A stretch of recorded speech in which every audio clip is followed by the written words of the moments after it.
Selama liburan Hari Nasional di Cina, kapal Riun berlayar dari Pelabuhan Yantai di Provinsi Shandong menuju Indonesia, mengangkut 36.000 ton material teknik dan kendaraan mesin. Dengan pengiriman ini, volume pengiriman tahunan rute kargo umum dari Pelabuhan Yantai ke Asia Tenggara telah melampaui 2 juta ton. Pencapaian ini terjadi hanya 3 bulan setelah volume pengiriman tahunan rute kargo umum dari Pelabuhan Yantai ke Asia Tenggara melampaui 1 juta ton pada Juli tahun ini. Dalam beberapa tahun terakhir, sejalan dengan pembangunan bersama inisiatif Sabuk dan Jalur Sutra, pertukaran ekonomi dan perdagangan antara kota Yantai, Provinsi Shandong, dan Indonesia menjadi semakin erat. Saat ini, terdapat 785 perusahaan yang terlibat dalam bisnis impor dan ekspor dengan Indonesia. Pada 2013, total nilai impor dan ekspor perusahaan-perusahaan tersebut mencapai 11,7 miliar yuan, dengan 1 yuan sama dengan Rp2.223, meningkat 6,3% dalam basis tahunan.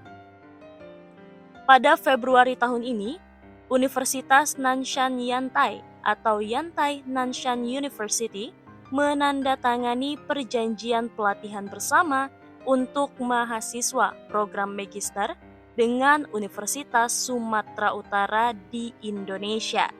Selain itu, Yantai juga menandatangani surat pernyataan niat atau Letter of Intent untuk kerjasama persahabatan dengan pemerintah Kota Tangerang. Hal ini menunjukkan prospek yang luas untuk kerjasama dan pertukaran. Dengan dimulainya era baru untuk pembangunan Kota Yantai, sejumlah upaya sedang dilakukan untuk mempercepat konstruksi sebuah sistem industri modern dengan manufaktur maju sebagai fondasi utama.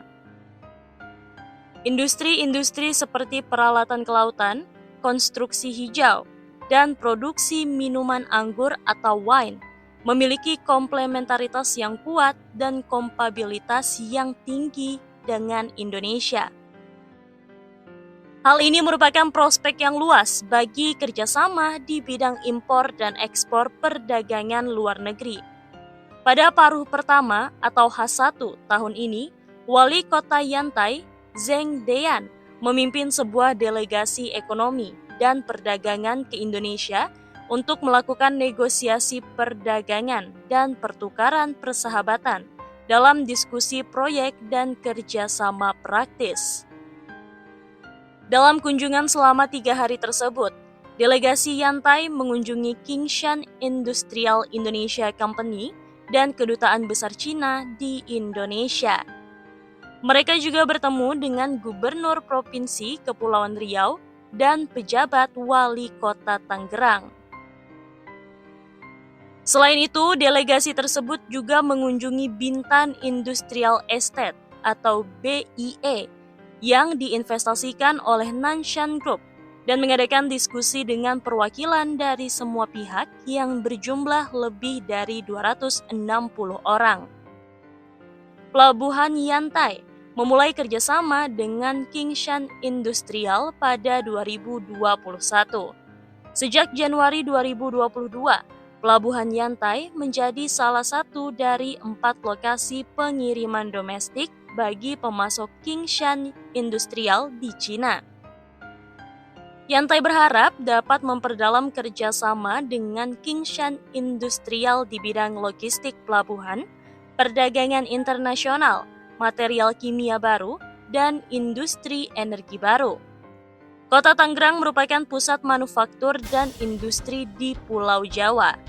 Industri di kota tersebut terutama berfokus pada transportasi logistik, pemrosesan, grosir dan retail, manufaktur, konstruksi, serta pendidikan. Yantai berharap dapat memperdalam pertukaran dan kerjasama dengan Tangerang di bidang peralatan kelautan, pembangunan hijau dan rendah karbon, serta pendidikan. Dalam konferensi kerjasama dan pertukaran ekonomi dan perdagangan Cina, Yantai, dengan Indonesia yang diselenggarakan di Jakarta, Chairman Changyu Pioneer Wine Co. Ltd, Zhou Hongjiang, memperkenalkan berbagai produk Changyu kepada para partisipan. Dia menghadirkan merek strategis Changyu, yakni Longyu Wine dan Koya Brandy, kepada penggemar wine di Indonesia. Hubungan Changyu dan Indonesia memiliki sejarah lebih dari 100 tahun. Pada 1858, pendiri Changyu, Zhang Bishi, berkelana seorang diri ke wilayah Nanyang, dengan Jakarta sebagai perhentian pertamanya. Di Indonesia, Zhang Bishi mengalami berbagai kesulitan dan akhirnya berhasil menjadi orang yang sangat kaya di wilayah Nanyang, Asia Tenggara. Selama hidupnya, Zhang Bishi mendirikan lebih dari 40 perusahaan, termasuk hampir 10 perusahaan di Indonesia. Pada 1892, Zhang Bishi mendirikan kilang wine pertama di Cina, yakni Changyu.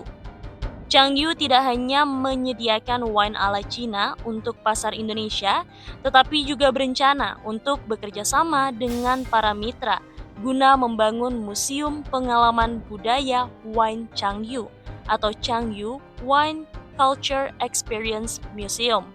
Museum ini akan memberikan pengalaman yang menyeluruh dan unik bagi para konsumen, mulai dari produk hingga budayanya.